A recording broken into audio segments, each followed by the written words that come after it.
I'm Polly Toner for Different Drummers Online. Is there a generation gap over past racial injustices?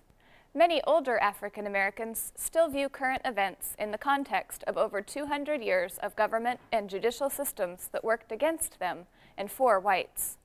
But do young people still think the system stacked against them? Let's welcome Kenneth Nole, a 19-year-old minister at Christ Church of Chicago, 17-year-old Stephen Readus from St. Mark United Methodist Church, and 15-year-old Deonte Brantley from Lawn United Methodist Church. You were three relatively young black men. Are you experiencing racism in your own lives?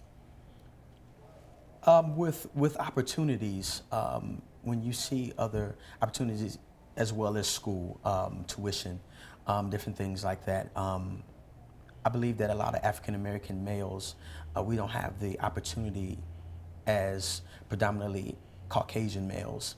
And I've experienced just a little bit of that as well in school. Okay. I don't experience it in the form or the context that it was back in the 60s and 70s, but you experience real subtle racism, being questioned more often than you need to be, random searches and random selections, but you don't experience it in such as a rare form, such a concentrated form, I don't think, as now. But I guess, as Kenneth said, the higher you up the food chain you go, that you experience more racism, but I don't think it's as prevalent or as concentrated as it once was. Okay.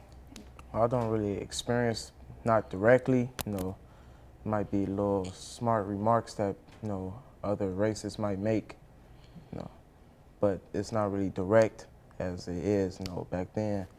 But I think it's also, where you live, what neighborhood you're from, and the people that you're around, social area that, depends on how you, will get it. And it's not even the neighborhood, but the people in the neighborhood. So I think it's those people that live there that, present the racism to others. Okay. What about subtle racism? In some ways, do you think that's more problematic or easier or harder to challenge? It's harder to challenge. It's not bold and in your face, so to tell someone, oh, that was a racist remark, well, there's a lot of, digging through that you have to do to get to the real root of the remark. But subtle racism, it can be problematic if you don't have the self-control to just, take things with a grain of salt and keep moving. You can't change everyone's perspective, opinions, and like I said, with ignorance, you can't educate everyone because everyone doesn't want to be educated in that form of matter, especially if it's been with them since birth. But the best thing to do is just take some things with a grain of salt. Pray for the people that, you think they're giving you or give you a problem or are racist, and move on and keep on doing everything that you need to do in your life. Okay. Just to go along with what he said, many people were born with this form of racism, and what has been will be, and what is now will also be. You can't take out of the hearts of the people racism if it's already been there. Racism, I don't believe, will change because it's in the heart of people. They may put a smile to facade what racism is, but I don't think it'll change because it's in the heart of the person. We have our first black president right now. Has that changed racism in America or relationships between African Americans and Caucasians? I don't think it's necessarily changed race relations because, not slighting Barack Obama at all, but that's just one, person. There's plenty of people who still experience racism. There's plenty of people who might not experience as much racism, but it also depends on the people that you interact with. There's some people who did not want Barack Obama to win that you might work with. So you still experience the same racism even though you have a black president. There's some people who you in the workplace with you or in the school with you who are really open and excited, overjoyed that Barack Obama won. And now you experience different race relations. You might have different conversations. You can sit with them and be at an even table. But it really depends on the people that you interact with, the people that you work with, and the people that you're involved with in your daily lives that will dictate whether you still experience a certain type of racism or not. Mm-hmm.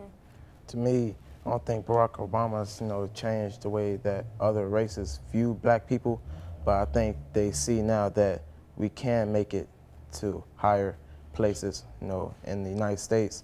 In some ways, it's an exciting historical change And in other ways, I found myself thinking, I wish this wasn't a big deal. Of course we can have an African American president. I mean, how, just as individual men, how does that make you feel? What's good for the image of a black male? The image of the black male in society, in our own societies and in society in general, if you include everyone, is not the best image. They view a lot of people as, gang members, as, just athletes, no actual substance to them. And it shows that, there are black men, just like Barack Obama, who have lots of substance to them, who are able to, do great things. But at the same time, it is sad in a sense that it is a momentous occasion that, you can't, Hyde Park, Walgreens can't keep Barack Obama, paraphernalia and apparel in the stores. But it's just something that you have to deal with. We celebrating right now and excited about it, and hopefully in the future, though this was, say, a historical moment, that we will begin to see more and more African American males and females strive and achieve higher goals. What do each of you wish to do with your life, and how do you think your race will affect that? Well, what I want to do with my life is, well, I'm a minister now, but I would like to pursue a degree in psychology. I believe racism can't stop me. That's what I believe. Again, I'm qualified to do whatever, and I'm just going to do the best that I can. Racism, again, cannot be taken out of the hearts of many, but I believe I can move forward with the help of God and make the best of what I do. Okay. I'm getting ready to graduate from high school right now, so I want to go into law, go into ministry, and teach, which is a lot. But I don't think racism will affect what I do, but I do think that what I want to do and the arena that I will be in, I will be able to change, maybe not the hearts of many, but the hearts of as many as I can touch. One person a day or one person in a lifetime is worth touching. So if you can touch one person in a lifetime, then you have done more than a lot of people do. That's right. Who have, the greatest offices, the biggest jobs, and biggest businesses. But if I'm able to change one person, then I've done a lot. But, I don't think racism will affect me. Absolutely. Well, I'm just a freshman in high school right now, but I know I love music, playing for the Lord, and I love computers and technology. So when I do graduate and go to college, I would like to pursue something, with like software, like a software engineer or a software technician, like as a major and a minor in music, because there's two things that I really love to do and pursue. And an interesting combination. That's great. Yeah. Well, I'm glad to hear you're all so hopeful for your futures. I think you have a lot ahead of you.